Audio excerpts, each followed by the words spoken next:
Habang napag-aaralan natin ang Biblia,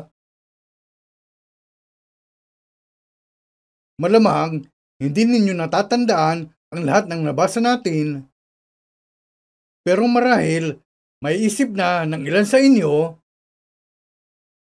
na may isang bagay pala na tinutukoy bilang kaligtasan.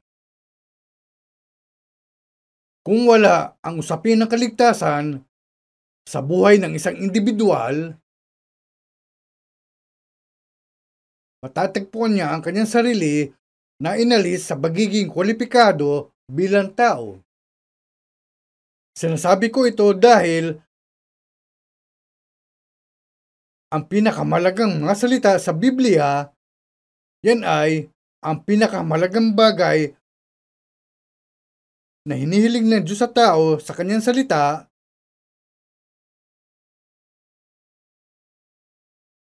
ay dapat na maligtas ang isang tao.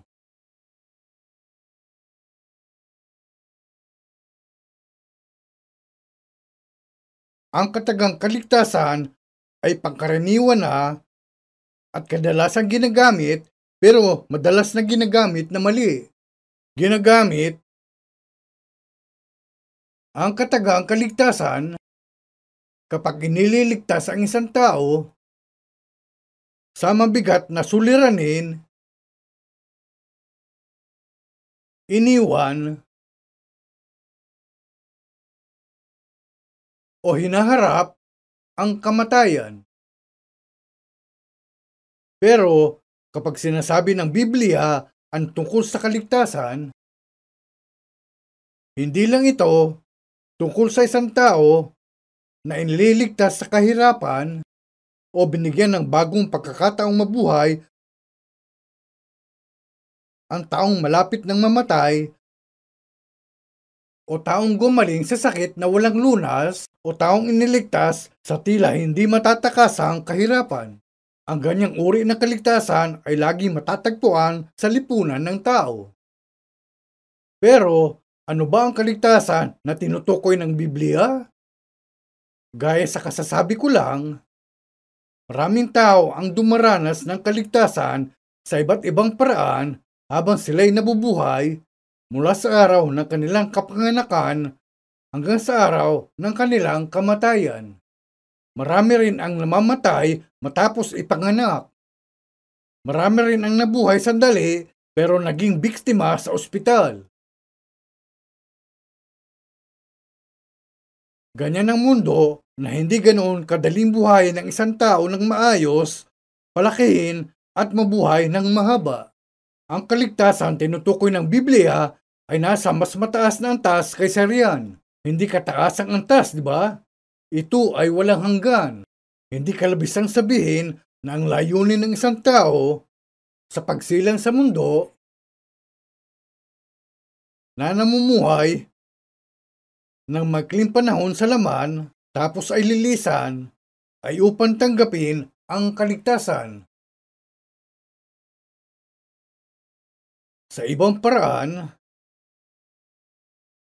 ipinapahayag din ito ng Biblia bilang taong itinakda sa walang hanggang kaparusahan sa katapusan ng kanyang maikling buhay rito sa mundo na binago para maging tao na patungo sa walang hanggang kagalakan. Ipinahayag ito ng Biblia sa mga salitang lumipat na sa kabuhayan mula sa kamatayan. Halimbawa, ipinaliliwanag ng Biblia na may tiyak na kalagayan kung saan lumilipat ang isang tao mula sa sumpa tungo sa pagpapala, mula sa kalungkutan tungo sa kagalakan, mula sa pagkabalisa tungo sa kapayapaan, at pinalaya mula sa walang hanggang kapahamakan. Ganun pa man, ibinala ng Biblia na sa maraming relihiyosong tao sa mundo, hindi mga kasapi ng ibang mga relihiyon ang tinutukoy ko. Ang tinutukoy ko ay ang mga relihiyosong dirinig ang mga salita ng Biblia, hinahanap ang Diyos Ama at naniniwala kay Jesucristo. Kahit sa mga taong ito, maaring may ilan na may iwan. Ibig sabihin, iniwan pagdating sa walang hanggang kaligtasan. Sa iba't ibang bahagi ng Biblia, sa iba't ibang mga talata, makikita nating may mga pagtukoy sa kaligtasan. Halimbawa, sinasabi ng Biblia tungkol sa pagkaligtas na ito ay nagsikap at nagsiyasat na maigi ang mga propeta na nangagsihulat tungkol sa biyayang dadating sa inyo, na sinisiyasat ang kahulugan kung ano at kailang panahon itinuro ng Espiritu ni Kristo na sumasa kanila ng patotohanan ng una ang mga pagbabata ni Kristo at ang mga kaluwalhatiang hahalili sa mga ito. May talata rin na sinasabing, baka sakaling tayo'y makahagpos sa kaligtasang ito. Naalala ko ang buhay ko noon. Ipinanganak ako sa Kristiyanong pamilya. May pagmamalaki ko ang pagkakaroon ng mabuting pamilya. Isang Kristiyanong pamilya. Isang masikap na kasapi ng simbahan ang aking ama at graduate naman sa Theological College ang aking ina. At mula pagkabata, tinanggap ko ang Kristiyanong edukasyon. Pero hindi ako binigyan itong Kristiyanong edukasyon ng katiyakan sa aking puso sa pananampalataya sa Diyos. Umaattend ako paminsan-minsan sa Sunday School nung bata pa ako, pero balisa ako pagdating sa pananampalataya sa Diyos at sa buhay na may pananampalataya sa Diyos. Pinuri ako ng iba dahil sa kasipagan ko sa buhay bilang palasimba. Pero hindi ako sigurado sa maraming bagay. Tinanong ko ang aking sarili, may langit ba talaga? Meron bang kaharian ng Diyos? May Diyos ba talaga?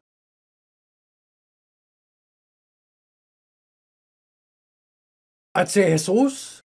Tila sa akin, marahil umiiral sa Jesus dahil nalaman ko ang tungkol sa kanya sa Biblia. Kaya wala akong gaanong duda tungkol kay Jesus. Pagdating sa tanong na kung totoo ba o hindi ang tao ng pangalan na Jesus ay umiral, para sa akin ay totoo. Akala ko, yamang makasaysayang tao siya, maraming tao ang maniniwala sa kanya. At meron akong malabong idea na kapag natapos na ang aking buhay na naniniwala kay Jesus ng ganito, kahahabagan marahil ako ng Diyos. Pero, naniwala ako kay Jesus sa kaibuturan ng aking puso at alam ko ang daan ng krus na ipinako si Jesus sa krus para sa ating mga kasalanan, ang mga kasalanan ng buong sangkatauhan, at palagi kong ipinagdiriwan ang Pasko ng pagkabuhay, kaya alam ko ang doktrina na itinuturo na nabuhay muli si Jesus sa mga patay. Sumisimba ako hindi dahil talagang naniwala ako, kundi para maniwala. Sa tuwing Pasko, sinisikap kong ipagdiwang ang kapanganakan ni Jesus. Ganoon ko sinisikap na sa isang pagkakataon ay pinuno ko pa ang buong simbahan na mga larawang ipininta ko tungkol sa proseso ng pagsilang ni Jesus dito sa mundo. Tapos, pinuntahan ako ng isa sa mga matatanda at sinabing, Ginoong Yu. Tinawag niya akong teacher dahil nagturo ako sa Sunday School. Ginoong Yu, tatanggapin mo ang malaking gantimpala kapag nasa langit ka na. Malaki ang nagawa mo rito. Pero sa loob-loob ko, inisip ko, kung may langit nga ba talaga, hindi ako umaasa ng gantimpala roon. Masaya na ako kung mabigyan lang ako ng maliit na pwesto sa likod na sulok. Inisip ko na kung may langit, sapat na sa akin na maging karapat-dapat na mapunta roon. Pero dahil hindi ko alam kung may langit ba o wala, sa halip na magsikap para pupunta roon, ginawa ko na lang ang ganito para mapuri. Sa ilang okasyon, magdodrawing at magpipinta pa rin ako sa simbahan hanggang sa huling minuto ng bisperas ng Pasko. Palaging maginaw at minsan halos mamatay ako sa lamig. Inilagay ko ang mahabang bangko sa tabi ng heater sa simbahan at natulog ako roon at hindi gumising hanggang madaling araw. Paninigas ang gumising sa akin, tapos nalaman ko na huminto pala ang heater. Dumaan din ako sa ganyang hirap. Hindi ko ito ginawa dahil sa pananabik na mapunta sa langit. Bahagi lang ito ng pagsisikap ko na gawin ang aking makakaya habang sumisimba sa mundong ito kung saan ako nabubuhay. Pareho rin pagdating sa mga pangumagang panalangin. Pero wala sa puso ko ang ganyang uri ng pananampalataya na naniniwala kay Jesus nang walang anumang duda at pagkabalisa. Ang problema ay hindi ko mapaniwalaan na ipinanganak ng isang birhen si Jesus. At kung may magtanong man sa akin tungkol sa muling pagkabuhay ni Jesus, hindi ako makasasagot ng may kumpiyansa na naniniwala ako rito kahit taon-taon kong ipinagdiwang ang Pasko ng pagkabuhay sa loob ng maraming taon. Hindi ko nagawang kilalanin na nabuhay si Jesus sa mga patay dahil dinidiktahan ako ng common sense na kapag namatay ang isang tao, yun na ang katapusan.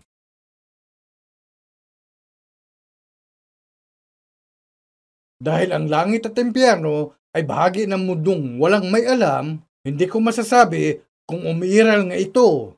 Pero inaalala ko kung ano ang gagawin ko kung sakaling umiral nga. Hindi ko masasabi na may kumpiyansa ako na mapupunta ako sa langit. Ito ang aking buhay pananampalataya. Pagdating sa imaheng nasa isip ko tungkol kay Jesus at sa kanyang pagkatao, may mga kilos siya na tila mahika. Ang imahe ni Jesus habang hawak si Pedro nung lumulubog si Pedro sa tubig, yamang minsan ko na itong ipininta, lumalakad si Jesus sa tubig, mga larawang lagi lumalabas sa mga pelikula. Pinagaling ni Jesus ang may sakit. Pero alam ko na sinabi ni Jesus, iibigin mo ang Panginoon mong Diyos ng buong puso mo at ng buong kaluluwa mo at ng buong pag-iisip mo. Ito ang dakila at pangunang utos. At sa aking puso, alam kong hindi ko nagawa ang lahat ng aking makakaya para sundin itong una at pinakadakilang utos.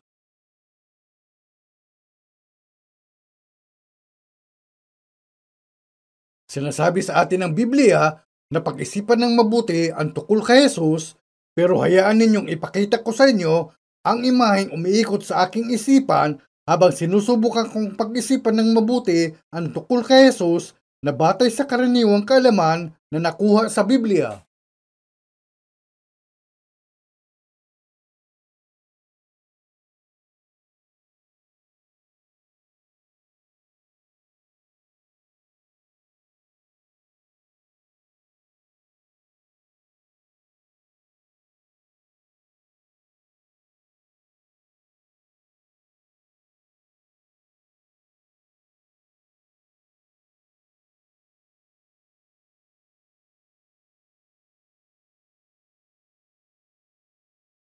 Mabuhok na Jesus ang inisip ko gaya nito.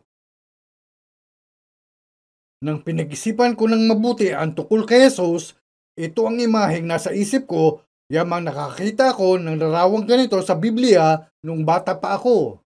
Iginuhit ko ang larawan ni Jesus na ganito at kinulayan at may nagsabi na mukhang si Jesus nga raw. Matapos ko itong iginuhit, may bumisitang dayuhan sa amin. Nang nakita niya ang aking ginuhit, tinanong niya, "Kilala mo ba ang lalaking yan?" Tapos tinanong niya ako kung sino ang gumuhit ng larawan. Nang sinabi ko na ako, sinabi niyang kamukhang kamukha ng lalaki sa larawan ang isa sa mga kapitbahay niya.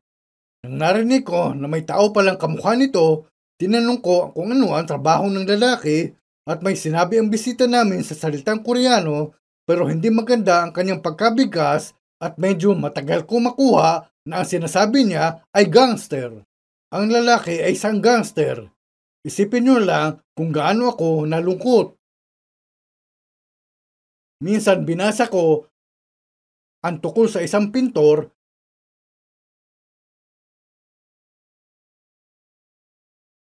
na ipininta ang isang larawan ni Jesus nung bata pa siya. Kalaunan, inatasan ang pintor na magpinta ng isa pang larawan.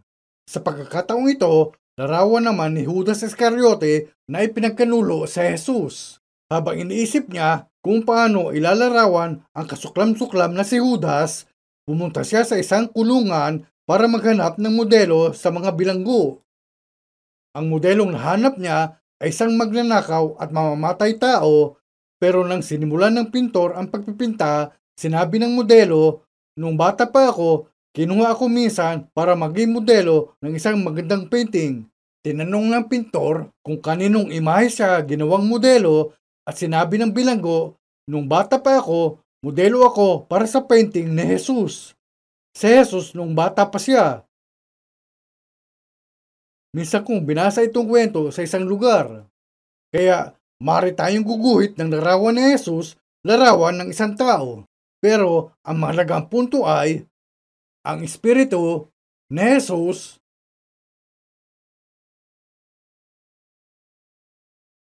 ang espiritu ng Diyos.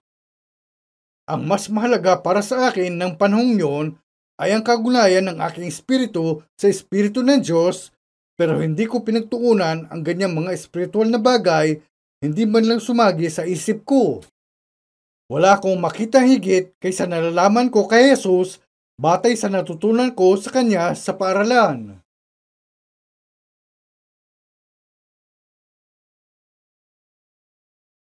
Narinig ko ang ilang bagay mula sa Biblia, pero inisip ko lang itong mga bagay base sa mga pamantayang moral. Pero kalaunan, sinimulan kong mag-isip tungkol kay Jesus. Pero ang kakaiba ay,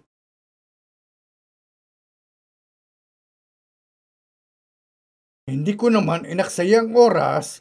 Siyempre, maaaring inaksaya ko ang oras sa mga walang kwentang isipin. Nasa edad ako noon na may pinakamaraming pangarap at ambisyon ng isang tao. Pero ito ang panahon na ramdam ko ang kahungkagan. Kapag umabot ang isang binata sa edad ng 21, dumating na siya sa punto na kaya na niyang harapin ang mundo. Nung umabot ako sa edad ng 21, kumpiyansa ako na tinunghayan ko ang buhay na aking tatahakin. Dahil akala ko, iniisip ko ang mga bagay na hindi iniisip ng ibang mga tao. Tiwala ako na may magagawa ako sa buhay kung susundin ko ang landas na pinagpasyahan ko para sa aking sarili sa takbo ng aking buhay. Pero, ang kakaiba ay, yun ang sandali ng aking buhay na tuklasan ko kung gaano kadelikado ang aking kumpiyansa. Hanggang sa puntong yon, hindi ko ito napansin dahil basta lang ako namuhay, umaayon lang. Tiwala ako sa mga araw ng aking kabataan sa hinaharap, pero may problema. Ito ang aking sariling kumpiyansa, sariling tapang. At kita naman na mangyayari ang mga bagay ayon sa plano ko, pero ang problema ay, ano ang gagawin ko? Ano ang mangyayari kung magtatagumpay ako? Tila ba, hindi pa rin ako makontento. Yamang meron akong pangarap na hindi alam ng kahit sino. Ako lang ang may alam. Hindi ko alam kung bakit ako ganoon. Napakarupok ng buhay, pero hindi ko alam kung saan galing ang tapang ko. Noong nasa kalagitnaan ako nitong sitwasyon, may pumasok sa isipan ko. Kahit maayos man ang lahat para sa akin sa hinaharap, wala ang mga kaibigan ko, wala ang aking kapaligiran, walang malalapit na kamag-anak, kung wala itong makataong pumapaligid sa aking buhay, ang kaligayahan ay magiging gaya lang ng bulaklak na mag-isang bumubukadkad sa gitna ng parang.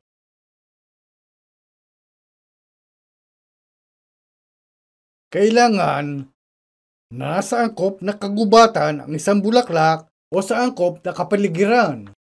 O sa mas madaling halimbawa, naroon ang mga magulang ko at mga kapatid at umaasa ako ng husto sa mga kaibigang malalapit sa akin. Mas matimbang ang pakikipagkaibigan.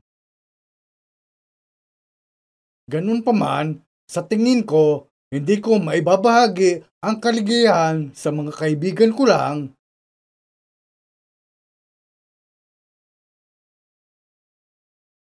Pinagtitiwalaan sila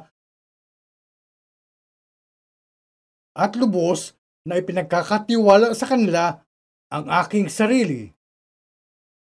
Sila ang mga taong kailangan ko minsan sa pakikibaka para mabuhay at sa ibang pagkakataon para may makasama sa masasayang okasyon hanggang doon lang. Kaya kong ibuhos ang lahat ng aking lakas para sa mga pagkakaibigang yun. Paminsan-minsan, may malabo akong idea na dapat akong mamuhay ng may moral at matuwid, pero nakita ko kung gaano ako kahina sa pagsisikap na pasanin ang ganoon kabigat na pasanin. Kaya inisip ko kung paano ako mabubuhay sa pinakamabuting paraan para sa sarili kong kapakanan, pero ang pag-iisip na gawin yan ang naging dahilan kaya mas lalo akong hindi mapalagay. Dahil kapag iniisip ko, nakikita ko na wala akong pangangatawan na mag-iwan ng tunay na impresyon sa lipunan. Para maging matagumpay at matanggap sa lipunan, kailangan magkaroon ng isang tao ng maayos na itsura, kailangan niyang magmukhang kahanga-hanga, kaakit-akit, maganda, malapad ang balikat, maganda ang pangangatawan at lalaking lalaki, pero nakita ko na ang lakas ng loob at ambisyon ko lang ang mahusay at hindi angkop ang pisikal kong katawan para sa lahat ng ito. Dahil dito, nakita ko na maging matagumpay man ako sa buhay at matamo ang lahat ng kayamanan na kadalasang kaakibat ng tagumpay, hindi ako mapapasaya nitong lahat na may mga di perpekto bilang tao. Pwede naman akong mabuhay na hindi pinag-iisipan ang ganitong mga bagay, pero dahil binabasa ko ang lahat ng uri ng mga aklat tungkol sa buhay ng iba't ibang tao, sinasaliksik ko ang mga salita at pagtatalo-talo ng iba, ginalugad ko ang lahat ng uri ng mga kaisipan at idea tungkol sa kawalang kabuluhan ng buhay, buhay sa hinaharap, buhay sa lumipas, at kasaysayan mismo. Sa lahat ng ito, minsan, sinabi ko sa aking sarili na iniisip, mahina talaga akong nilalang, napakahina. Paano akong nangarap ng ganyan para sa aking sarili? Hindi ibig sabihin na sumuko na ako dahil sa kawalan ng pag-asa o sa pakiramdam na mahina ako. Matindi ang kumpiyansa ko para dyan. Bakit ganito? Habang lumalakad ako sa kahabaan ng kalye o lumalangoy o dumaraan sa bangketa kung saan tumatambay ang ilang mga gang, hindi ako kailanman takot. Sinanay ko na ang aking katawan na hindi matakot sa mga gangster kahit maliit lang ako. Dahil mahina ako sa pisikal at gusto kong maprotektahan ang aking sarili. Kung malaki sana ang katawan ko at malakas, hindi siguro ako gumawa ng ganoong mga plano para protektahan ang aking sarili. Pero, iniisip niyo siguro na kung ibabagsak ako sa lupa, tatalbog marahil ako pabalik na parang manika, pero pinag-iisipan ko ang aking sitwasyon, pati kung anong mga problema ang maaring darating. Talagang kailangan ko ng ilang paraan para maligtas. Kaya binasa ko ang marami at iba't ibang aklat sa kagustuhan makahanap ng kaginhawaan. para maalis sa isipan ko ang mga yan,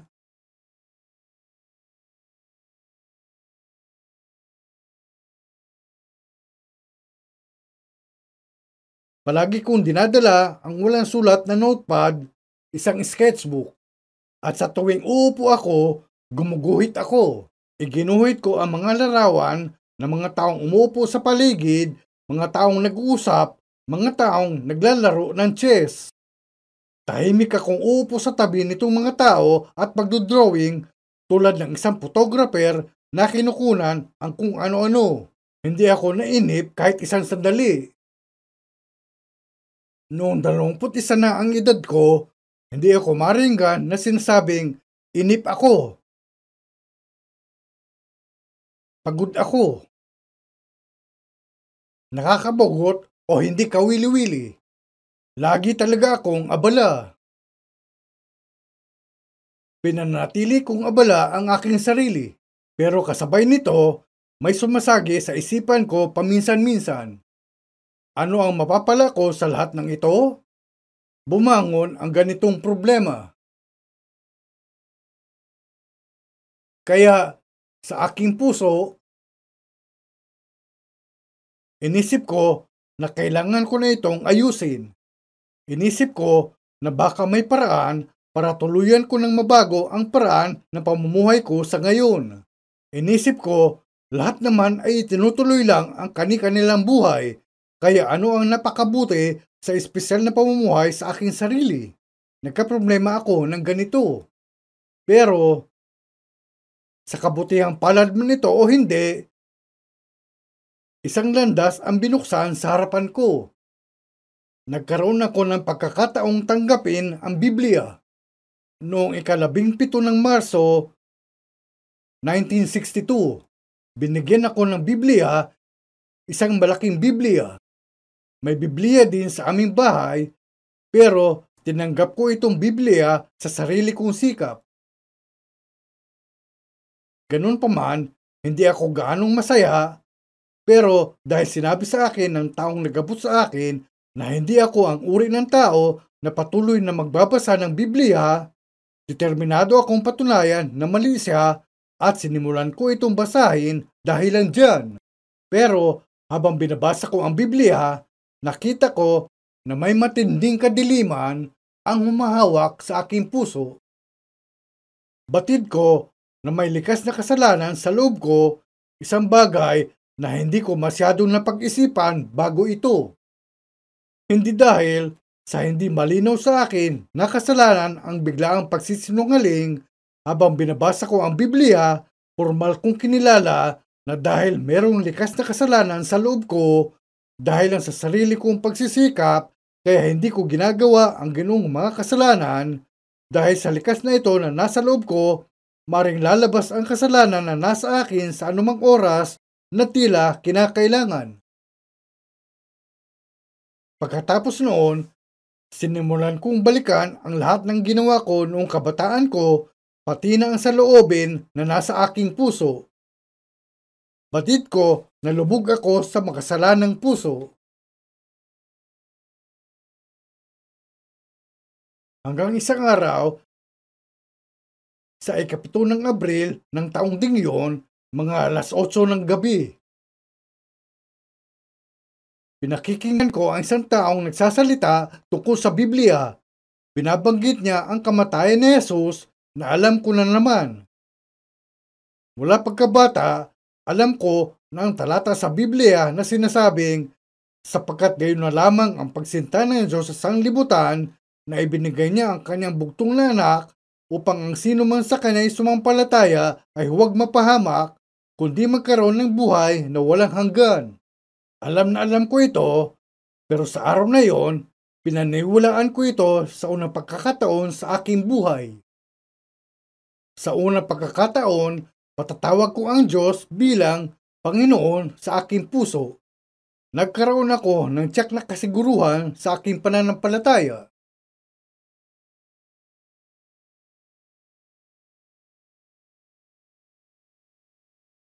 Ramdam ko, unti-unting umalis lahat ng kadiliman sa aking isipan. Sa puso ko, tulad ito sa silid na nasa kadiliman, sa bulwagang gaya nito, at paunti-unting nawala ang kadiliman habang pumapasok ang ilaw at lumiwanag ang silid. May ganito akong kakaibang karanasan sa aking puso. 주 예수 내 맘에 들어와 계신 후 하는 또 밝은 빛 호련히 보고 하는 그런 Gaya ng inilalarawan sa awiting ito, ramdam ko rin ang kapayapaan. Pagkatapos ng araw na yon, ang anumang pagdududa ko sa pagsilang kay Jesus ng isang birhen ay tinapos na. Wala akong dahilan para tanungin pa ito at hindi ko na kailangang pilitin ang aking sarili na paniwalaan. Basta ko lang pinaniniwalaan. Tinanggap ko ang muling pagkabuhay ni Jesus ng may lubos na katiyakan. Pinaniwalaan ko at hindi maalis sa akin kahit may magsabi sa akin na papatayin niya ako kung maniniwala ako. Pinaniwalaan ko lang at hindi ko na kailangang magpakahirap para maniwala. Paisa-isang nawala itong mga pagdududa. May isang insidenteng nangyari mga 10 taon o higit pa pagkatapos nito noong nagtatrabaho ako sa isang broadcasting station. Isang opisyal ng gobyerno na medyo mataas ang posisyon ang bumisita sa akin isang araw. May nag-refer sa kanya kaya pumunta siya sa akin. Nang sinimulan namin mag-usap, tinanong niya ako, pwede ba akong magtanong sa'yo? Hindi ko pa siya kilala noon, kaya sinabi ko, sige. Anong klaseng tanong meron ka? Narinig kong nagle-lecture ka sa isang lugar at inisip ko na kung ikaw yon, baka pwede. Kaya pumunta ako para bisitahin ka. Sinabi ko, talaga? Anong ibig mong sabihin? Sinabi niya, isinilang ako at lumaki sa isang debotong Kristiyanong pamilya. Kahit ngayon, ipinagdarasal ako ng aking nanay.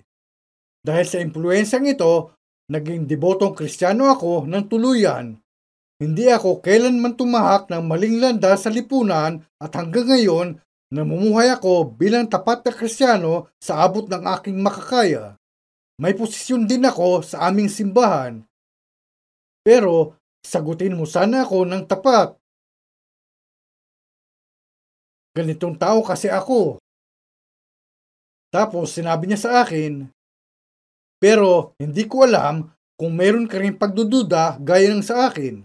At tinanong niya ako tungkol sa mga bagay na hindi ko napaniwalaan gaya ng pagsilang ng isang birhen kay Jesus at ang kanyang pagkabuhay na muli. Isa-isa niya akong tinanong tungkol sa mga ito. Sinabi niya, nang bininyagan ako, sinagot ko ang lahat ng tanong sa katekismo pero wala akong katiyakan. Tila ba hindi ko mapaniwalaan? Pinaniniwalaan mo ba? Sinagot ko siya, hindi dahil sa mas mabuti ang pananampalataya ko ay mas magaling na ako sa iyo. May pagdududa rin ako pero isang araw naniwala ako. Nawalan ako ng pagdududa simula sa araw na yun. Ito ay katotohanang hindi nababago. Lubos akong nagtiwala ng may katiyakan. Nagawa kong ipagkatiwala ang lahat sa kanya. Sinabi niya, naku, buti ka pa. Mangyayari din kaya sa akin ang ganyan? Sabi ko sa kanya, posible kung ang Espiritu ng Diyos ay sa iyo. Posible mangyari din ito sa iyo. Habang nabubuhay tayo rito sa lipunan, ang ating isip at mga kaisipan ay tinuturuan ayon sa lipunan. Pero kung pilit itong sinasawata at sasabihing naniniwala tayo, ay isang bagay na hindi pinahihintulutan ng ating budhi.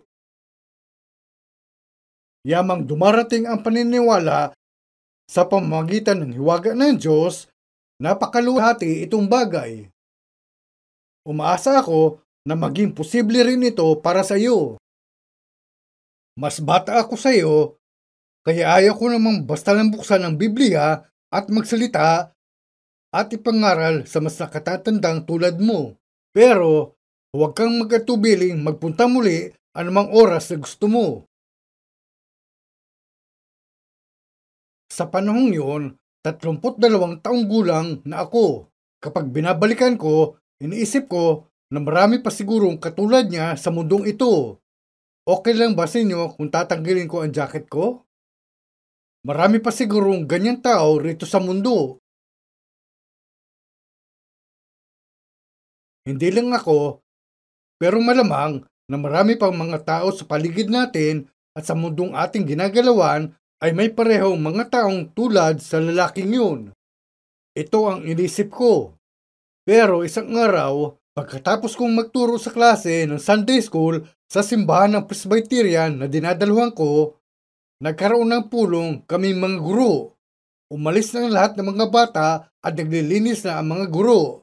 Meron kami mga walis at inaayos namin ang mga upuan at nililinis. Tapos, mula sa kabilang gilid ng silid, may narinig akong umawit ng himno. 내 평생 소원 이것뿐 주의 일 하다가 이 세상 이별하는 날 주 앞에 가리라. Like arrow flight, the moments pass. Redeem at Christ's control. May umawit itong himno at nang sinasabayan ko na humuhuni, ramdam kong may bumukal mula sa loob ko. Tumago ako sa likod ng haligi sa likuran ng silid at umupo at nanalangin. Diyos ko, salamat po. Iniligtas niyo po ako sa pagkakalubog sa mga kasalanan at itinulot ninyong tatayo ako sa hanay ng kaligtasan. Salamat po sa pagtulot na mamuhay ako para rito. Saan man ako magpunta, hayaan po ninyong ipagpatuloy ko ang inyong gawain sa natitira pang mga araw ng aking buhay. Simula noon, pagdating sa usapin ng tiyak na kaligtasan, inihiwalay ko ang kaligtasan ng espiritu sa kaligtasan ng laman, kaya hindi ko kailanman tinanong ang mga tao, ligtas ka na ba? Kailangan mong maligtas. Maingat ako sa aking mga salita at ang tinatanong ko lang ay gaya ng, naniniwala ka ba kay Jesus nang walang pagdududa? May panahon ba na naniwala ka ng may katiyakan na namatay sa Jesucristo para sa ating mga kasalanan at sa iyong mga kasalanan? Ganito ang mga itinatanong ko, ayaw ko na basta lang magsabi at gamitin ang anumang talata sa Biblia dahil lang sa alam ko ang talata. Dahil hanggat hindi alam ng isang tao kung gaano kahina ang taong tulad niya na nahulog sa kasalanan at kung gaano siya kahirap, hindi talaga siya mangangailangan ng tagapagligtas. May isang talata na sinasabing, ang busog ay umaayaw sa pulot-pukyutan, kaya kailangan munang malaman ng isang tao na nahulog ang kanyang espiritu sa isang napakalalim na hukay at siya'y nakikibaka sa kasalanan. Ano-anong mga kasalanan?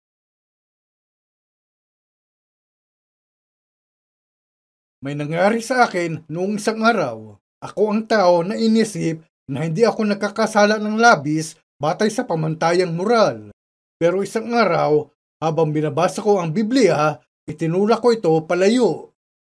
Ang dahilan kung bakit ko itinulak ay dahil inisip ko bakit nasa Biblia ang ganitong uri ng talata. Talata ito tungkol kay Lot na isinama ang dalawa niyang anak na babae nung tumatakas siya sa Sodoma. Iniwan niya at ang dalawa niyang anak na babae ang kanyang mga manugang at umalis sa lungsod ng Sodoma na malapit nang pupuksain. Pero lumingon ang kanyang may bahay at naging haliging asin. Itinala itong pangyayari sa Biblia. Kalaunan, nanirahan si Lot at ang kanyang dalawang anak na babae sa isang lugar na walang mga lalaki at nag-alala ang kanyang dalawang anak. Kaya pinainom nila ng alak ang kanilang ama para malasing at kanilang sinipingan. Nang binasa ko itong talata, lumitaw sa akin ang mga sinabi ni Jesus. Sinabi niya, huwag kayong mag-alala, dahil ang anak ay nasa inyo. At ang mga sinabi ni Jesus ay Laking gulat ko at aking inisip, akala ko mabubuting salita lang ang isinusulat sa Biblia. Ano ba namang uri ito ng talata? At itinulak ko ang Biblia papalayo. Pero inisip ko, kakaiba talaga. Bakit may mga ganito? Kapag binabasa ko ang ilang uri ng malasawang libro, babasahin ko ito ng mag-isa na bukas ang lahat ng ilaw at sarado ang lahat ng kurtina na walang makakakita sa akin. Masisiyahan ako sa pagbabasa nito at tapos magkukunwaring hindi ko binasa. Pero inisip ko, ganap na binutasan ng Biblia ang aking puso sa tahasang paraan. May mga taong pareho ko ang pag-iisip, namumuhay sa panlabas na tila may moral, mayumi at may pinag-aralan na inaalala ang ibang mga tao. Naniniwala ako na namuhay ako ng malinis, pero inisip ko itong dalawang kabataang babae at kung ano ang kanilang ginawa. Inisip ko kung anong uri ng tao ako kung nabuhay ako sa isang mundo na walang batas at hindi na kailangan intindihin pa ang ibang tao. Inisip ko, marunong nga akong magbasa ng malalaswang libro, kaya katulad lang din nila ako. Pusong may pagnanasa, hindi nga lang isinasagawa.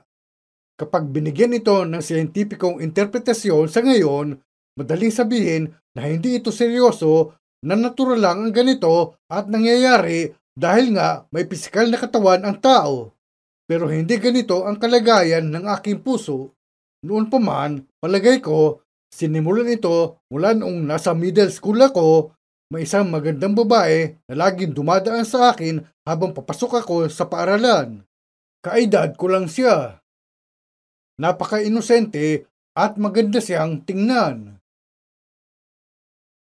Maglalakad ako ng diretso lang ang tingin, pero dahil hindi ako bulag, hindi ko siya mapigilang tingnan. At ito ang nasa isip ko. Kung alam ng babaeng iyon na iniisip ko siya, baka sinampalan niya ako at sinabing, "Hoy, gising! Huwis mo lang!" Sa kabila niyan, sa loob ng ilang sandaling yun, may kalayaan akong isipin kung ano ang gusto ko. Pero normal lang ang kilos ko sa panlabas.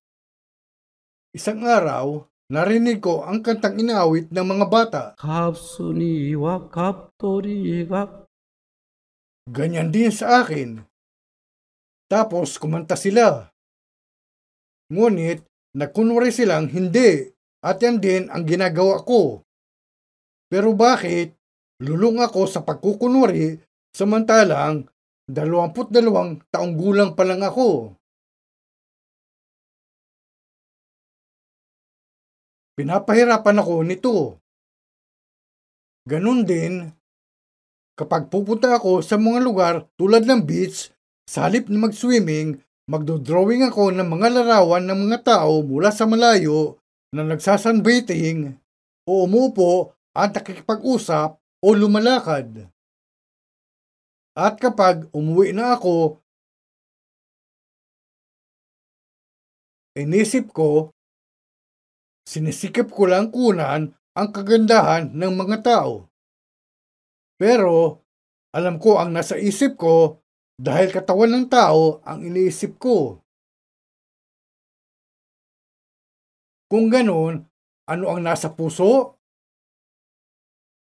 Nalaman ko na ang kasalanan ng taong gumuguhit at ini-imagine kung ano ang gusto niya ay 100 beses na mas masahol pa kaysa taong hindi gumagawa nito. Kaya kapag binabasa ko ang bulgar at malaswang libro, buong magdamag ko itong binabasa, pero sa harap ng ibang mga tao, magpapanggap akong hindi ko ito nabasa. Itatago ko ito sa likod ng bookcase. Tapos, kapag dumating ang mga kaibigan ko at sinabing, "Nasa edad ka na para makipag-date, bakit sopistikadong mga kalatla ang binabasa mo? Wala ka bang mga romance novel o ibang ganyan?" Tumatawa na lang ako.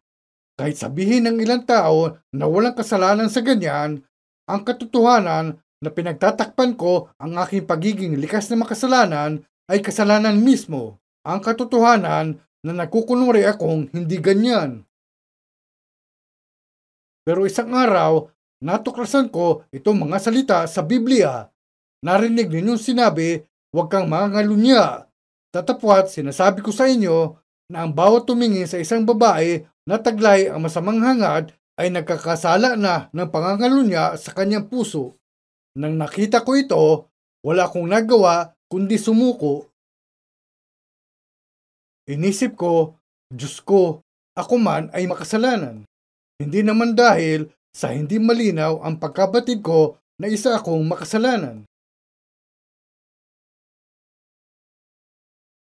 Nang nalaman ko ang pagiging likas kong makasalanan sa mga talata sa Biblia gaya ng, sapagkat madalas ding nalalaman ng inyong sariling puso na ikaw ay sumumpa rin sa mga iba at talastasin ninyo na aabutin kayo ng inyong kasalanan.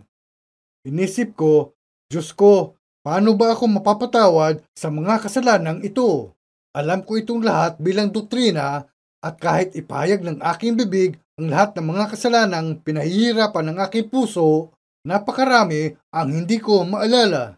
Pero sinasabi sa Biblia, katotohanan sinasabi ko sa iyo, hindi ka aalis doon sa anumang paraan hanggang hindi mo mapagbayaran ang katapus-tapusang beles. Sinasabing, ginagawa ng tao ang lahat ng uri ng kasalanang meron, kaya paano niya maaalala ang lahat? Kung mga kasalanang ginawa laban sa ibang tao, maring hingi ng tawad at bayaran ang taong yon para sa anumang naging pisala, pero paano nyo malulutas ang mga kasalanang halos hindi nyo maalala? Nalaman ko kalaunan na mas masakit ang magpanggap na wala kayong likas na kasalanan. Kaya natuklasan ko sa pamamagitan ng Biblia, kahit sing-itim ng tinta ang mga kasalanan ko, kahit tila maitim na ulap,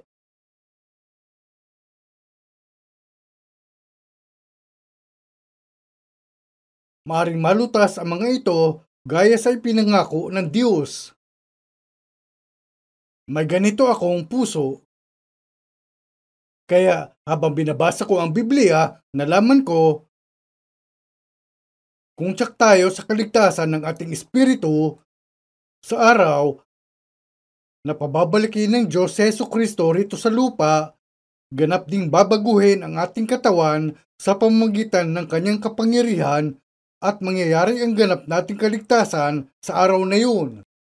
Tatanggapin natin ang bunga ng ating pananampalataya, ang kaligtasan ng ating kaluluwa o espiritu gaya ng sinasabi sa ilang salin. Ang pangako ng kaligtasan ng ating espiritu ay pinangako sa ating espiritu. Kung ganon, ito ay ganap at perpektong kaligtasan.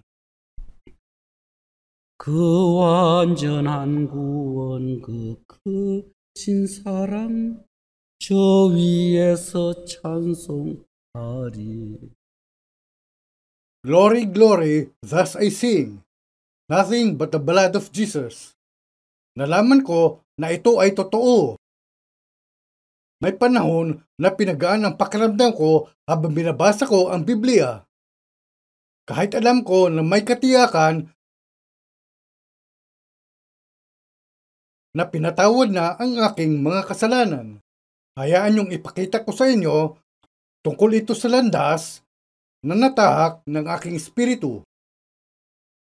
Kahit alam ko nang may lubos na katiyakan na napatawad na ang aking mga kasalanan, kahit lubos ang aking katiyakan na ako'y napatawad na, sa likod ng aking isipan, may isiping hindi nawawala.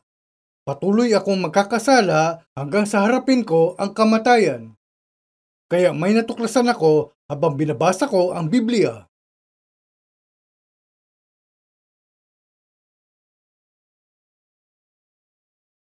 Sabihin nating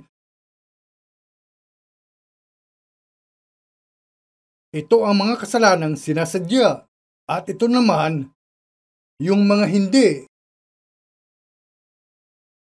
Kung alam ko ang mga yan, gaya ito sa kung guguluhin mo ako, papatayin kita. Pero kung paligoy-ligoy o pinagtatakpan ng isang tao, lalong dadami ang inyong kasinungalingan. Sinasadya man ninyong magkasala o hindi, sa araw na sinabi ni Jesus, namatay ako para sa inyong mga kasalanan. Ang inyong mga kasalanan ay tulad sa himnong, 나의 죄를 씻기는 예수의 피밖에 없네. inaawit nyo ang nothing but the blood of Jesus, pero pagkatapos noon ay isang daigdig na hindi natin alam. Patuloy tayong gagawa ng mga kasalanan, sadya man o hindi. Kahit naniniwala na ako kay Jesus, habang binabasa ang Biblia, nakita kong, ganito pala ang nangyari. Binigyan ng Diyos ang mga Hudyo ng mga pamamaraan sa paghandog ng mga hain.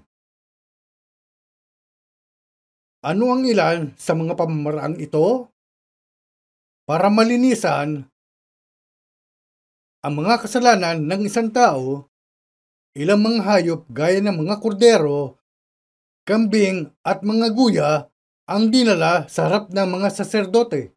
Para ito sa mga kasalanan ng mga makasalanan. Ililipat ng mga saserdote ang mga kasalanan ng tao sa mga hayop na ito, papatayin itong mga hayop at ihahandog bilang mga hain sa harap ng Diyos.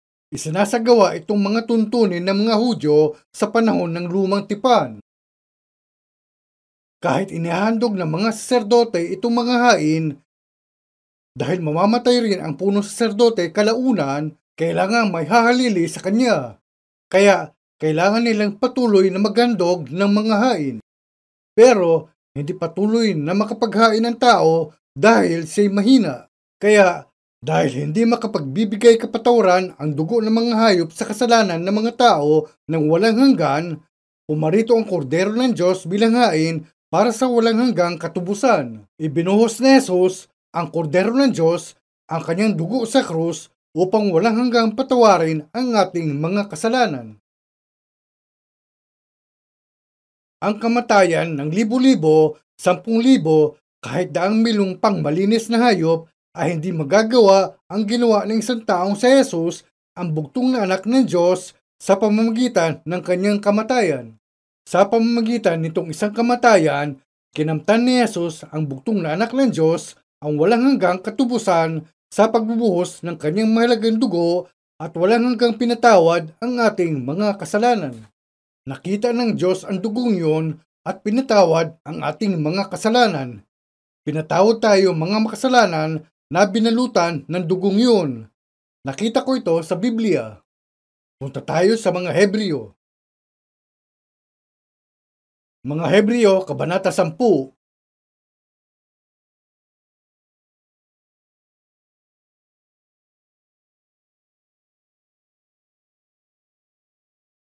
Mga Hebreo, Kabanata 10. Dahil maraming napakahalagang mga salita ang sinulat dito, inaalala ko na baka hindi ko ito maiparating ng maayos. Bago natin basahin ang mga Hebreo, Kabanata 10, punta muna tayo sa Kabanata 9. Mga Hebreo, Kabanata 9.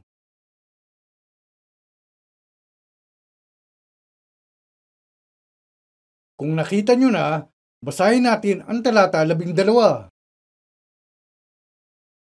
At hindi rin naman sa pamamagitan ng dugo ng mga kambing at ng mga bulong baka, kundi sa pamamagitan ng kanyang sariling dugo, ay pumasok na minsan magpakailanman sa dakong banal na kinamtan ang walang hanggang katubusan. Sunod, talata 13. Sapagkat kung ang dugo ng mga kambing at ng mga baka at ang abo ng dumalagang baka na ibinubudbod sa mga nadungisan ay makapagiging banal sa ikalilinis ng laman. Sinasabi na ginawa nila ito sa panahon ng lumang tipan. Gaano pa kaya ang dugo ni Kristo na sa pamamagitan ng Espiritu na walang hanggan ay inihandog ang kanyang sarili na walang dungi sa Diyos ay maglilinis ng inyong budi sa mga gawang patay upang magsipaglingkod sa Diyos na buhay? At dahil dito'y siya ang tagapamagitan ng isang bagong tipan upang sa pamamagitan ng isang kamatayan na ukol sa ikatutubos ng mga pagsalansang na nasa ilalim ng unang tipan Ang mga tinawag ay magsitanggap ng pangako na manang walang hanggan, sapagkat kung saan meron tipan, do'y kinakailangan ang kamatayan ng gumawa niyaon, sapagkat ang isang tipan ay may kabuluhan kung mamatay ang gumawa. Sa ibang paray, walang anumang kabuluhan samantalang nabubuhay ang gumawa, kaya't ang unang tipan ay hindi tinalaga ng walang dugo. Pag-isipan natin hanggang dito. Ang unang pangako ay tumutukoy sa mga isinulat sa 5 aklat ni Moises sa lumang tipan. Ayon sa utos na iyon, maging ang dugo ng mga hayop ay pinampalit sa mga kasalanan ng tao. Gaano pa kaya ang dugo ni Hesukristo, ang anak ng Diyos na ipinako sa krus, na sa pamamagitan ng Espiritu na walang hanggan ay inihandog ang kanyang sarili na walang dungi sa Diyos, ay maglilinis ng inyong budhi sa mga gawang patay.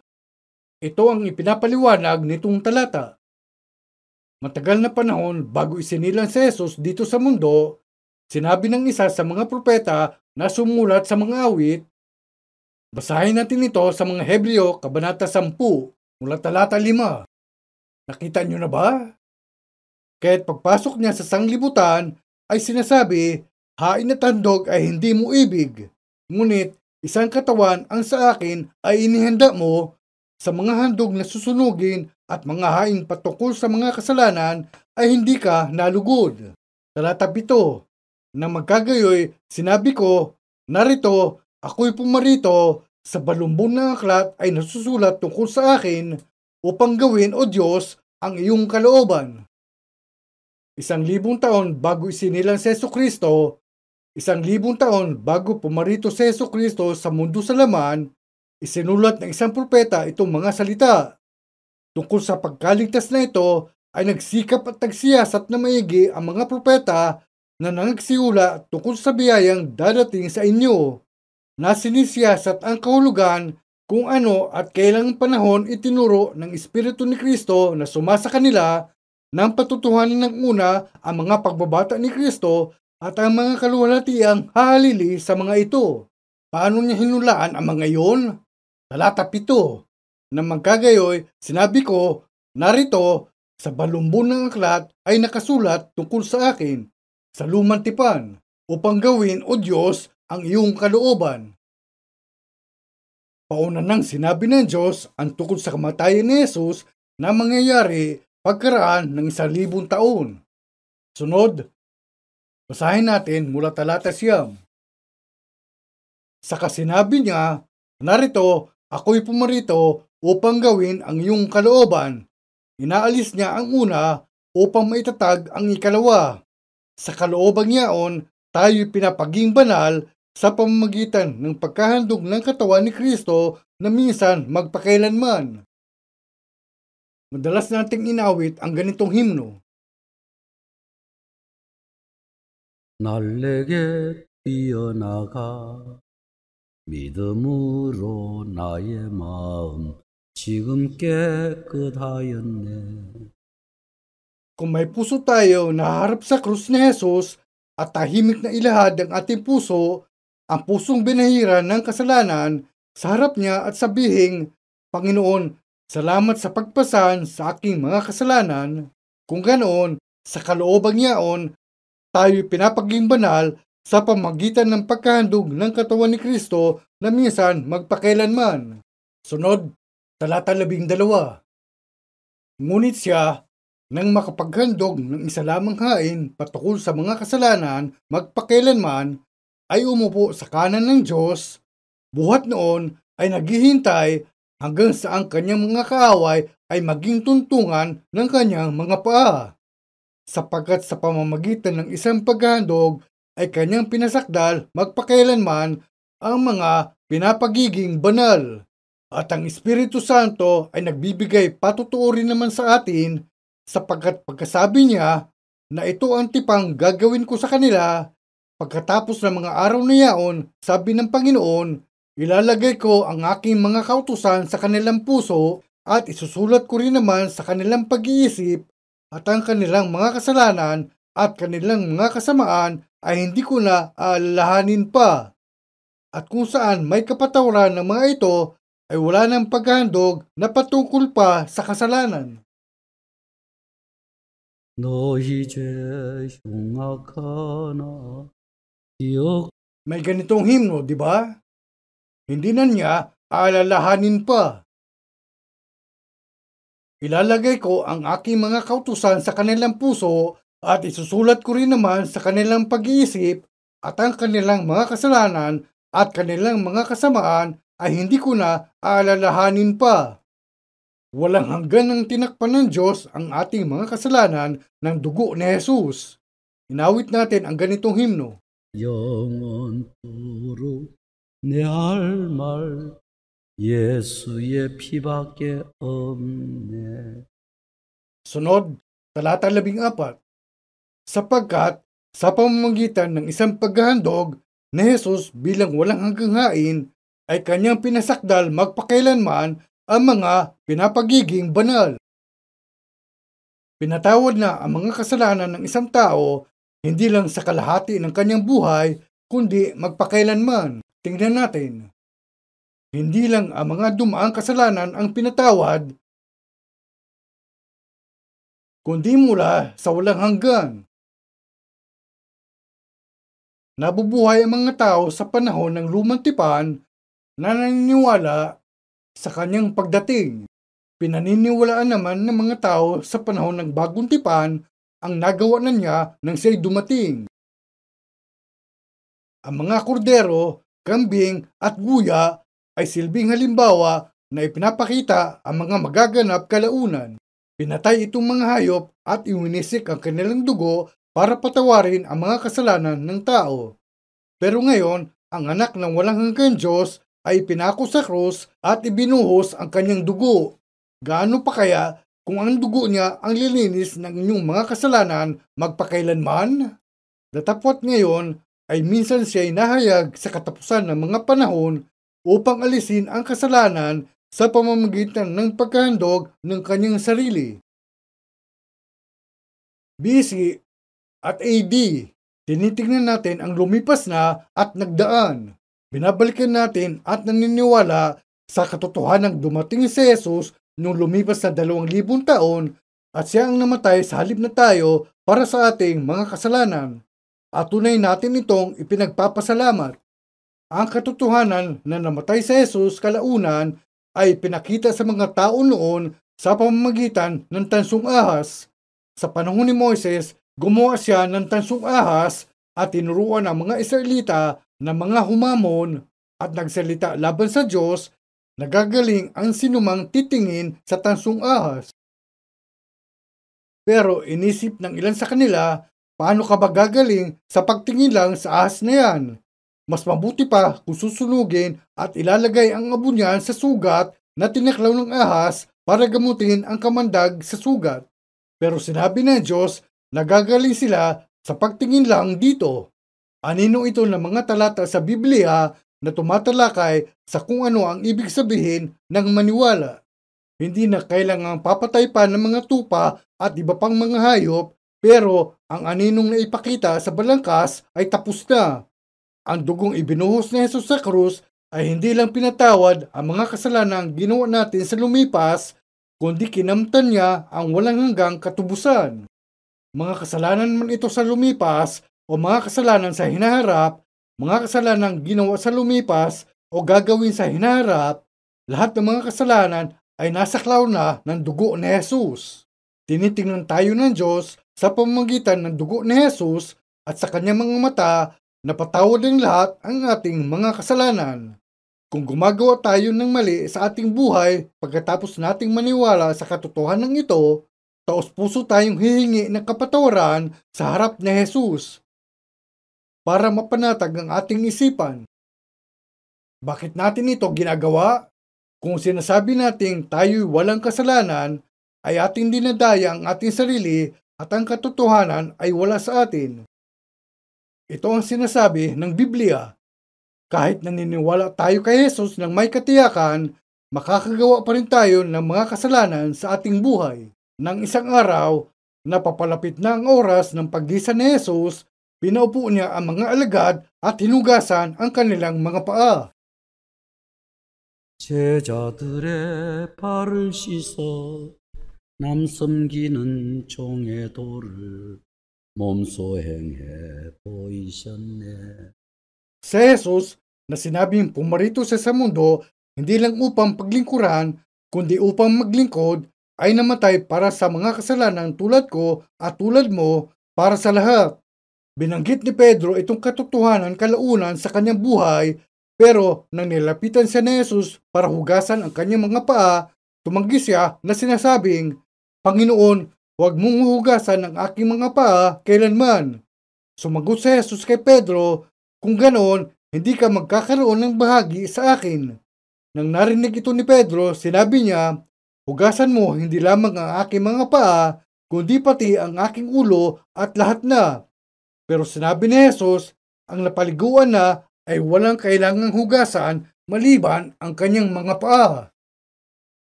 Sa mga tiyak nang napatawad sa kanilang mga kasalanan, ay kailangan lang na ipahayag ang kasalanang ginawa nila habang patuloy silang nabubuhay.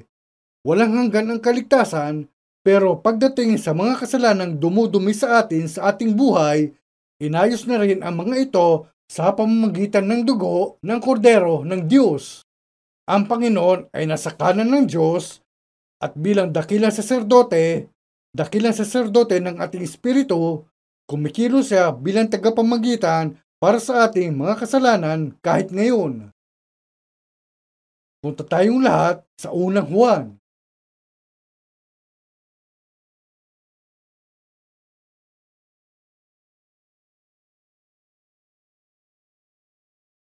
Unang Juan. Basahin natin ang Kabanata 1 mula talata 7. Ngunit kung tayo'y nagsisilakad sa liwanag na gaya niyang nasa liwanag, ay may pakikisama tayo sa isa't isa at nililinis tayo ng dugo ni Jesus na kanyang anak sa lahat ng kasalanan. Kung sinasabi nating tayo'y walang kasalanan, ay ating dinadaya ang ating sarili at ang katotohanan ay wala sa atin. Kung ipinahayag natin ang ating mga kasalanan, ay tapat at banal siya na tayo'y patatawarin sa ating mga kasalanan at tayo'y lilinisin sa lahat ng kalikuan. Kung sinasabi natin tayo'y hindi nagkakasala, ay ating ginagawang sinungaling siya at ang kanyang salita ay wala sa atin. Sinasabi ng Biblia na kahit naniniwala tayo kay Jesus, gumagawa pa rin tayo ng mga kasalanan na dumurumi sa atin. Susunod, Kabanata 2, talata 1. Mumunti kong mga anak, ang mga bagay nito ay sinsulat ko sa inyo upang kayo'y huwag magkasala. At kung ang sino man ay magkasala, ay may tagapamagitan tayo sa Ama, si Jesucristo ang matuwid. At siya ang pampalubag loob sa ating mga kasalanan at hindi lamang sa ating mga kasalanan, kundi nang sa buong sanglibutan din naman. 온 세상제 담당한 어린 양은 Pinasan ni Jesus ang mga kasalanan ng buong mundo. Mga kasalanan mo lang ba ang iniwan niya? At kaya may pribilehiyo ang mga minamahal na banal na mamuhay ng may pasasalamat at pagpapahalaga sa biyaya ni Jesus sa mga nalabi nilang buhay. Sa makatuwid, kailangan lang nating ipahayag ang mga kasalanang ginawa natin na hindi sinasadya sa ating buhay. At kung tayo'y nagkasala, hayag at lubusan nating ipahayag ang ating mga maling gawain sa harap ng Diyos at dahil nagkasala tayo laban sa Diyos, siya bilang magulang ay didisiplinahin tayo na kanyang mga anak. Ganito kahalaga ang dugo ni Jesus. Kaya, ang layunin ng Biblia na ibinigay sa tao, gaya ng inilarawan sa Biblia, ay kung naniniwala ka sa anak ng Diyos, tatanggap ka ng buhay na walang hanggan. Ito ang layunin kaya isinulat ang Biblia at sinasabing ang nananampalataya sa anak ng Diyos ay may patotoo sa kanya. Pero patuloy si Satanas sa pagsisikap na baligtarin ang patutuong yun at ginagawa ang lahat para palitan ito ng mga kakaibang gawain. Kaya sinasabi ng mga tao na sinasalita nila ang iba't ibang wika, gumagawa ng mga propesiya at pinapagaling ang mga may sakit. Sinasabi nila ang mga walang katuturang gaya nito. May mga taong sinisikap palitan ang patutuong yun ng ganito. Pero hindi ganyan. Ang sino man naniniwala kay Jesus ay may patutuo sa kanyang sarili. Ano itong patutuo? Ito ang patutuong ibinigay ng Diyos. May iba pa bang patutuo liban sa mga salitang pinatotohanan na ibinuhos ni Jesus ang kanyang dugo sa krus para sa ating mga kasalanan at napatawad ang ating mga kasalanan magpakailanman? May higit pa ba kaysa riyan? Kaya sinasabi sa atin ng Biblia ang layunin kung bakit ito isinulat. Sinasabing binabasa natin ang Biblia para tamuhin ang buhay na walang hanggan.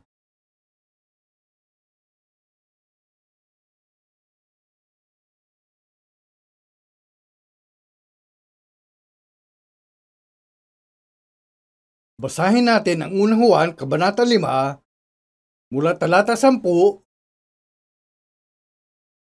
hanggang talata 12. Ang nananampalataya sa anak ng Diyos ay may patutuo sa Kanya. Ang hindi nananampalataya sa Diyos ay ginagawang isang sinungaling ang Diyos, sapagkat hindi sumasampalataya sa patutuo na ibinigay ng Diyos tungkol sa Kanyang anak. Hihinto tayo rito. Sinasabing ang nananampalataya sa anak ng Diyos ay may patutuo sa Kanya. Ang hindi nananampalataya sa Diyos ay ginagawang isang sinungaling ang Diyos. Sinasabi, dahil hindi kayo naniniwala kay Jesus na ibinigay ng Diyos para ipako sa krus para sa inyo, dahil tumatanggi kayong paniwalaan ito, nakakasala kayo dahil ginagawa ninyong sinungaling ang Diyos, sapagkat hindi sumampalataya sa patutuo na ibinigay ng Diyos tungkol sa Kanyang anak. Kung hindi kayo naniniwala sa katotohanang pinabubuo ng Diyos ang dugo ng Kanyang anak sa krus at pinatawad na ang ating mga kasalanan magpakailanman, nagkakasala kayo ng pagpapawalang bisa sa patutuo ng Diyos. Kung may isang kasalanan sa mundong ito na magdadala sa tao sa impyerno, ito ay ang kasalanan ng hindi paniniwala. Pupunta ang isang tao sa impyerno hindi dahil sa hindi siya sumisimba, kundi dahil hindi siya naniniwala. Talata 11. At ito ang patutuo na tayo binigyan ng Diyos ng buhay na walang hanggan, at ang buhay na ito ay nasa Kanyang anak. Ano ang patutuo? Na tayo binigyan ng Diyos ng buhay na walang hanggan. Natanggap nyo na ba ang walang hanggang buhay? Maaring marami sa inyo ang hindi pa sigurado tungkol dito, at ang buhay na ito ay nasa Kanyang anak. Talata 12. Ang kinaroroonan ng anak ay kinaroroonan ng buhay. Ang hindi kinaroroonan ng anak ng Diyos ay hindi kinaroroonan ng buhay. Ang kinaroroonan ng anak. Kung naniniwala kayo sa anak na si Jesus, meron kayong buhay. Nabigyan kayo ng buhay na walang hanggan. Paano ito nangyari? Sabay-sabay natin basahin ang talata 13. Ang mga bagay na ito ay sinulat ko sa inyo upang inyong maalaman na kayo'y mayroong buhay na walang hanggan, sa makatuwid ay sa inyong nananampalataya sa pangalan ng anak ng Diyos. Ang mga bagay nito ay sinulat ko sa inyo upang inyong maalaman na kayo'y mayroong buhay na walang hanggan. Sinasabi sa atin ng Biblia, ang mga bagay nito ay sinulat ko sa inyo upang inyong maalaman na kayo'y mayroong buhay na walang hanggan, sa makatuwid ay sa inyong nananampalataya sa pangalan ng anak ng Diyos. Kung hindi kayo mistiko, kung hindi kayo mahilig sa mga pantasya, at kung kayo ay nasa tamang pag-iisip at binabasa ang mga salita nitong liham at binabasa ayon sa pagkakasulat, kung tinatanggap ninyo itong walang hanggang sulat na ibinigay ng Diyos para sa inyong espiritu, sinasabi sa atin ng Biblia na ito isinulat upang inyong malaman na kayo merong buhay na walang hanggan.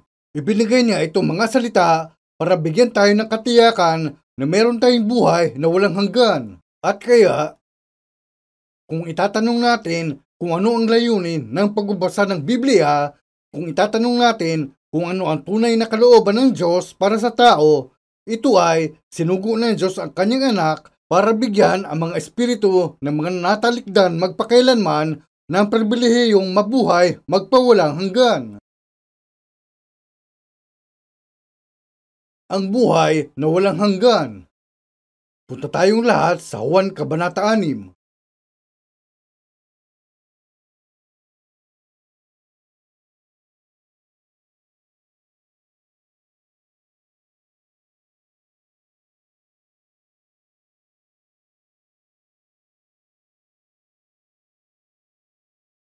Basahin natin ang Kabanata 6, talata 40. Juan Kabanata 6, talata 40. Sapagkat ito ang kalooban ng aking Ama na ang bawat nakakakita sa anak at sa kanay sumampalataya ay magkaroon ng walang hanggang buhay at aking siyang ibabangon sa huling araw. Sa ating mga pag-aaral, sinuri natin ang maraming salita sa Biblia at maraming beses kong ipinaliwanag ng layunin kung bakit isinulat ang Biblia ay para tanggapin natin ang buhay na walang hanggan. Kung ganoon, kung binabasa ninyo ang Biblia para tanggapin ang buhay na walang hanggan at maniwala ng may katiyakan sa mga salita ni Jesus at sa katotohanan namatay siya para sa inyong mga kasalanan, ipinapangako ng Biblia na meron kayong buhay na walang hanggan. Punta tayo sa Juan, Kabanata 5.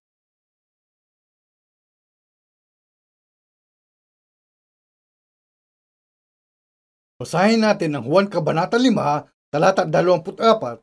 Katotohanan sinasabi ko sa inyo, ang dumirinig ng aking salita at sumasampalataya sa kanya na nagsugo sa akin ay may buhay na walang hanggan at hindi mapapasok sa paghatol, kundi lumipat na sa kabuhayan mula sa kamatayan. Sinasabi ba na tanggapin ninyo ang buhay na walang hanggan o meron kayong buhay na walang hanggan? Tatanggapin ba ito kalaunan? Natanggap niyo na ba ang pangako ng buhay na walang hanggan o hindi pa? Yan ang pangako ng Diyos. Magpapasalamat ang mga nakatanggap nito kung babasahin nila itong mga salita sa Juan Kabanata 10, talata 28. Sabay-sabay nating basahin. At sila'y binibigyan ko ng walang hanggang buhay at kailanmay hindi sila malilipol at hindi sila aagawin ng sinuman sa aking kamay. Sinasabing, at sila'y binibigyan ko ng walang hanggang buhay. Napatawad na ng walang hanggan ang kanilang mga kasalanan. Pinatawad na magpakailanman. Glory, glory, thus I sing, nothing but the blood of Jesus. Ito ang kanilang may pagmamapuri. Kung napatawad na kayo magpakailanman, ibig sabihin, natupad na ang walang hanggang pangako at kaya pareho rin ito sa katagang kaligtasan. Sapagkat kung ipahayag mo ng iyong bibig sa Jesus na Panginoon at sasampalataya ka sa iyong puso na binuhay siyang muli ng Diyos sa mga patay ay maliligtas ka.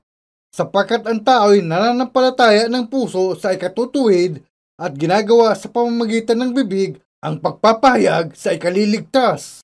Kapag nakita natin sa pamamagitan ng Biblia ang katotohanan na namatay si Jesus para sa ating mga kasalanan at binuhay muli para sa ikaaring ganap natin at nakikita natin walang kasinungalingan sa mga salita ng Diyos, ano ang matutuklasan natin? Matutuklasan natin hindi nawalan ng kabuluhan ang kamatayan ni Jesus. Makikita natin namatay siya para patawarin ako. Higit ang kanyang dugo sa aking kasalanan. Ang dugong yun. 이와 같이 붉은 죄 눈같이 희겠네. Tinubos ang aking mga kasalanan at ang pag-ibig ng Panginoon ang nagtakip sa aking mga kasalanan sa pamamagitan ng kanyang dugo gaya sa ipinangako. 그 피가 마음속에 큰 증거 됩니다. 내 죄를 정케 하신 주 날 오라 하신다. 내가 주께로 지금 가오니 골고다의 보혈로 날 씻어 주소서. 날 정케 하신 피 보니 그 사랑만 도다. Glory, glory, thus I sing, nothing but the blood of Jesus. May maibibigay ba tayo sa Diyos na nagsakatuparan nitong katotohanan? Isang banal ang mawit nitong himno nung una siyang naniwala. 내 죄를 씻는 재료는 주 보혈밖에 없으니. Ang babaeng umawit nitong himno ay si Charlotte Elliott. 주께로 거저 갑니다.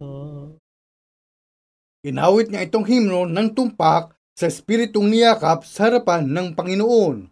Tigil tayo sandali at tingnan ang mga taga-Efeso, Kabanata 1.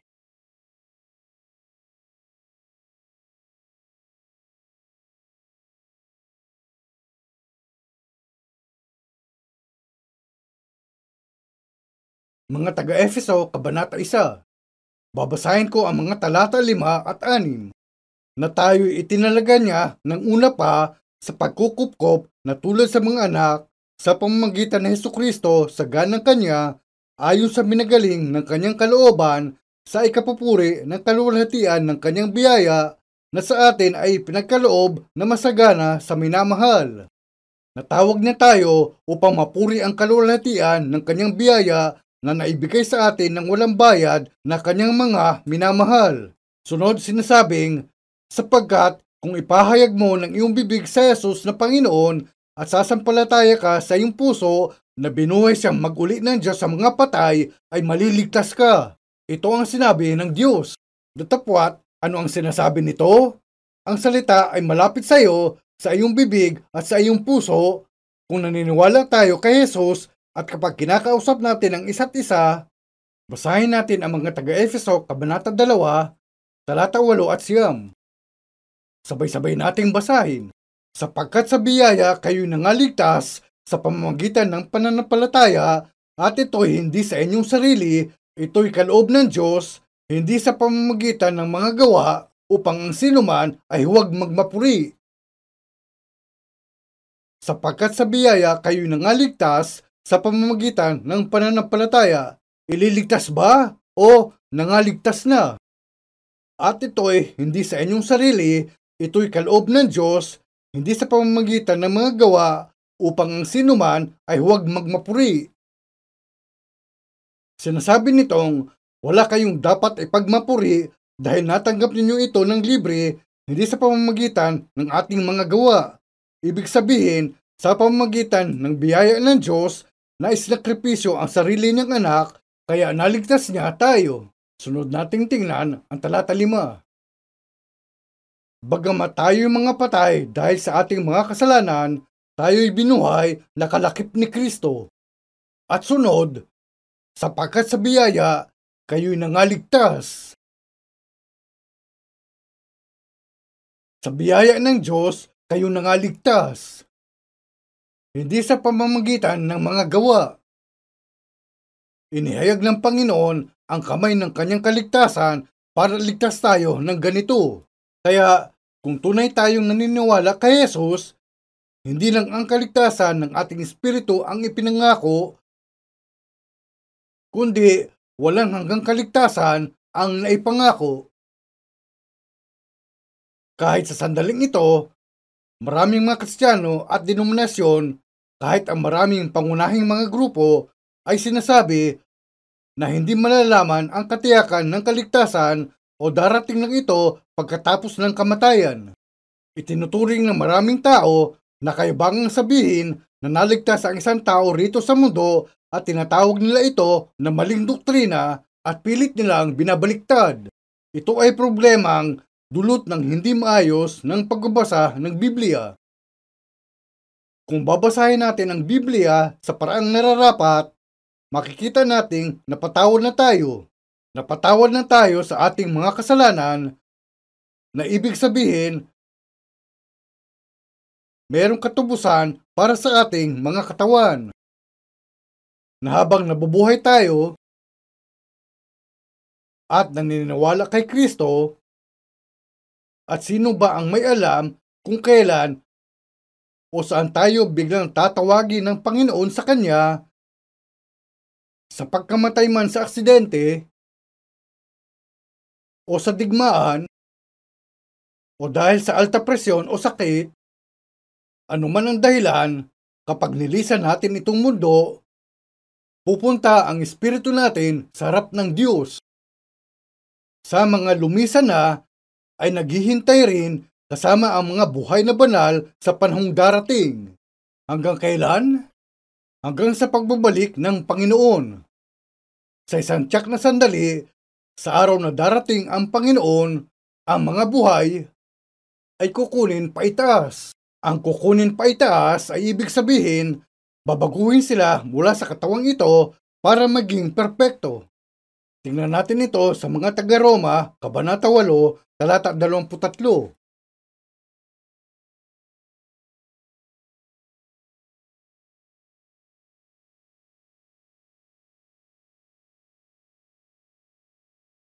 Mga taga-Roma, Kabanata 8, talata 23.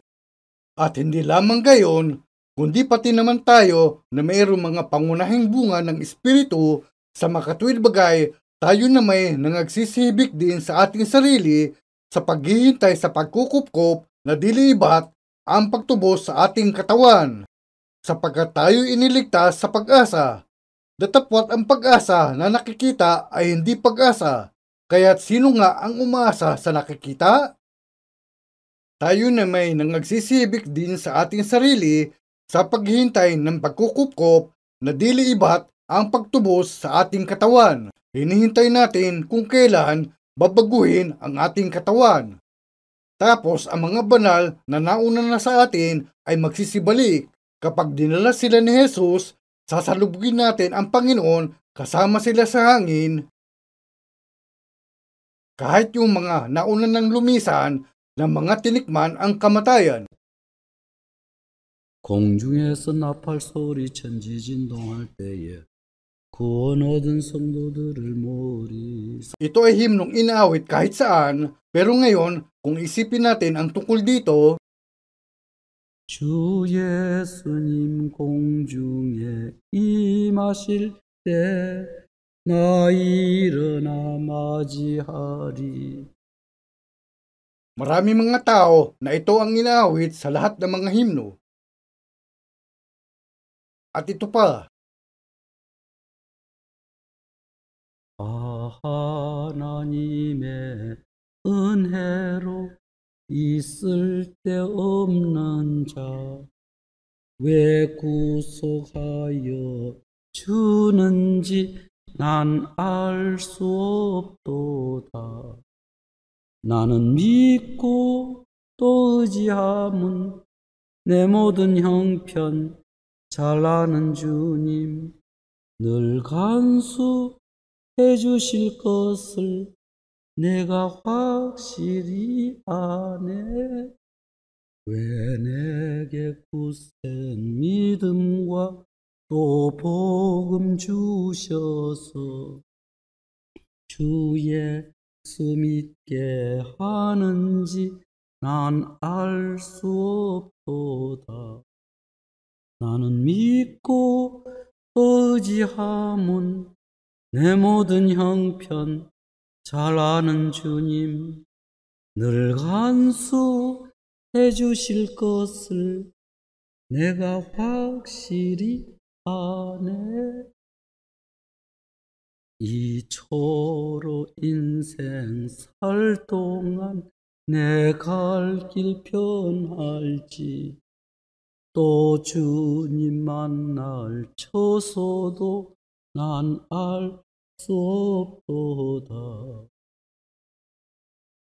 나는 믿고 또 의지함은 내 모든 형편 잘 아는 주님 늘 간수해 주실 것을 내가 확실히 I know not what of good or ill may be reserved for me, of weary ways or golden days before his face I see.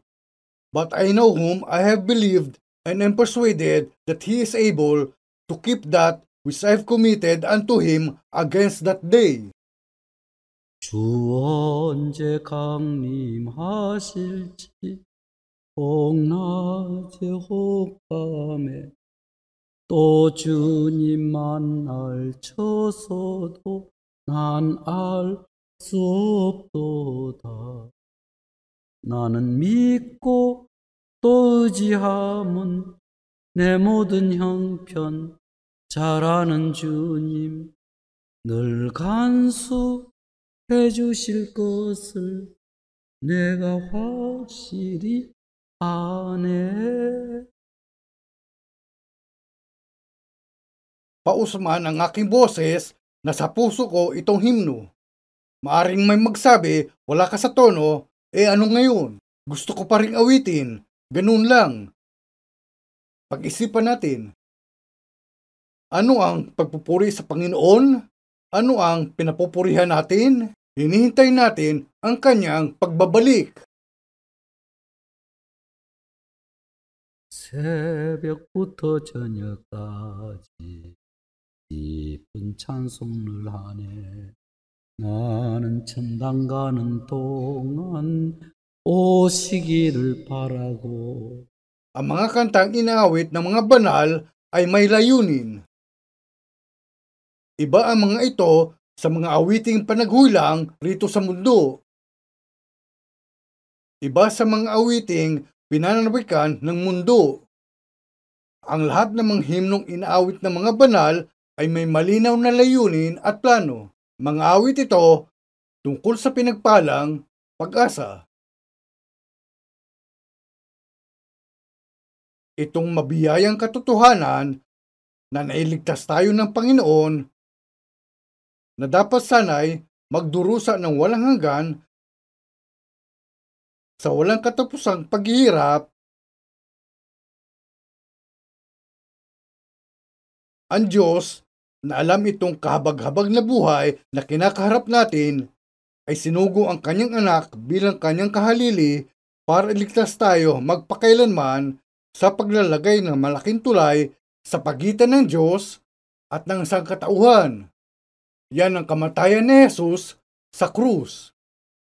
Ang kamatayan yun ay ang kamatayan para tubusin tayong lahat sa ating mga kasalanan, kasama ang bawat isa sa atin dito.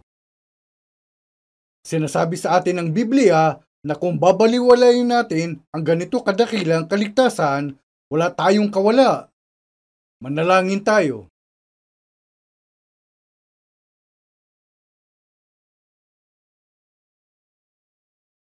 Panginoon, buong puso namin kayong pinasasalamatan.